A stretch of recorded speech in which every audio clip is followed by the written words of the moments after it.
Terima kasih telah mengunjungi kembali channel Info Pendidikan.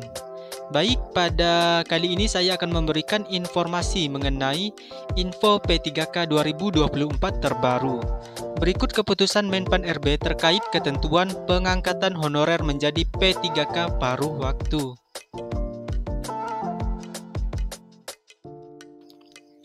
Mengutip dari website Klik Pendidikan, penuntasan status honorer menjadi pegawai pemerintah dengan perjanjian kerja atau P3K terus dilakukan pemerintah. Berbagai langkah dilakukan untuk mengakomodir para honorer yang tersebar di seluruh instansi pemerintah.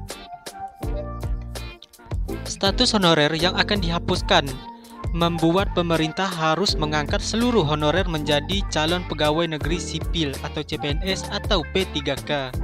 Seleksi penerimaan CPNS Formasi 2024 telah dilakukan dan hasilnya pengangkatan CPNS akan dilaksanakan paling lambat Juni 2025.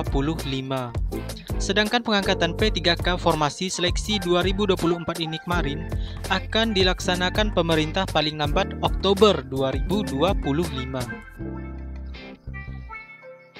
Dari proses seleksi CPNS dan P3K yang telah dilaksanakan, masih terdapat begitu banyak honorer yang belum terakomodir untuk menjadi ASN. Pemerintah telah membuat kebijakan baru bagi honorer yang mengikuti tahapan seleksi CPNS dan P3K atau tidak mengikuti formasi pada pendaftaran. Kebijakan yang dikeluarkan pemerintah untuk para honorer tersebut diberikan kesempatan untuk menjadi P3K paruh waktu. P3K paruh waktu nantinya memiliki tugas dan fungsi dan penghasilan sama dengan pekerjaan para honorer sebelumnya. Adapun regulasi proses seleksi P3K paruh waktu telah diterbitkan pemerintah melalui keputusan Menpan RB nomor 16 tahun 2025. Dari regulasi tersebut terdapat beberapa ketentuan bagi para honorer yang akan melamar menjadi P3K paruh waktu. Adapun berbagai ketentuan yang dikeluarkan pemerintah untuk seleksi P3K paruh waktu, ketentuannya sebagai berikut. Kategori yang bisa diangkat menjadi P3K paruh waktu. Yang pertama, saat seleksi penerimaan P3K tahap 1, jumlah pelamar melebihi kuota formasi P3K tahap 1.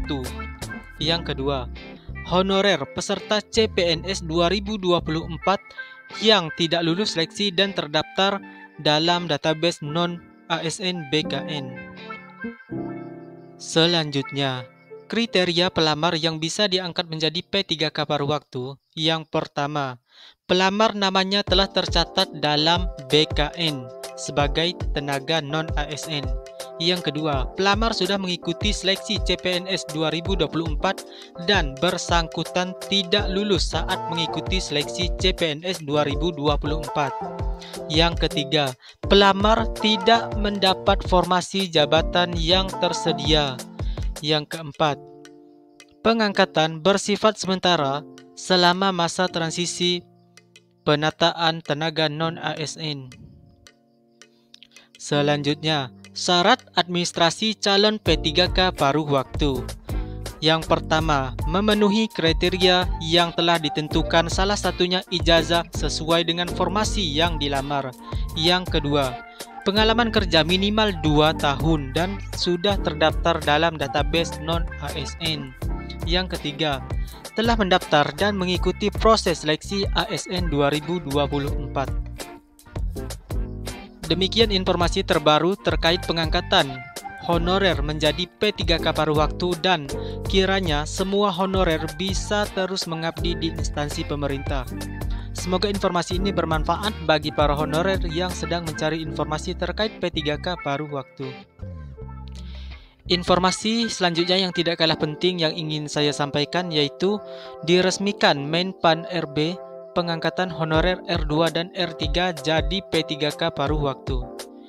Menurut Klik Pendidikan, nasib honorer R2 dan R3 tanpa kode L sudah semakin jelas. Dalam hal ini, pemerintah telah menjanjikan akan memberikan kesempatan keduanya untuk diangkat menjadi P3K paruh waktu. Hal ini disebabkan honorer R2 dan R3 sudah dinyatakan tidak lolos pada seleksi P3K tahap 1. Jadi, Oleh sebab itulah mengapa honorer R2 dan R3 hanya memiliki pilihan untuk diangkat menjadi P3K paruh waktu. Sebagaimana pernyataan dari Menpan RB 2022 sampai 2024, Abdullah Azwar Anas, bahwa honorer yang lolos akan diangkat menjadi P3K penuh waktu dan bagi yang tidak lolos akan diangkat sebagai P3K paruh waktu. Bagi pegawai non-ASN yang lulus seleksi diangkat menjadi P3K penuh waktu sesuai ketentuan perundang-undangan yang berlaku. Bagi pegawai non-ASN yang telah mengikuti seleksi CASN 2024 namun belum lulus untuk memenuhi lowongan formasi, akan disiapkan mekanisme khusus dengan diangkat menjadi P3K paruh waktu, terang Abdullah Azwar Anas. Jadi inilah penjelasan saya terkait dengan P3K, terutama P3K penuh waktu dan juga P3K paruh waktu. Nah, bagaimana terkait dengan hal ini menurut pendapat Bapak dan Ibu mengenai profesi keguruan? Silahkan komen.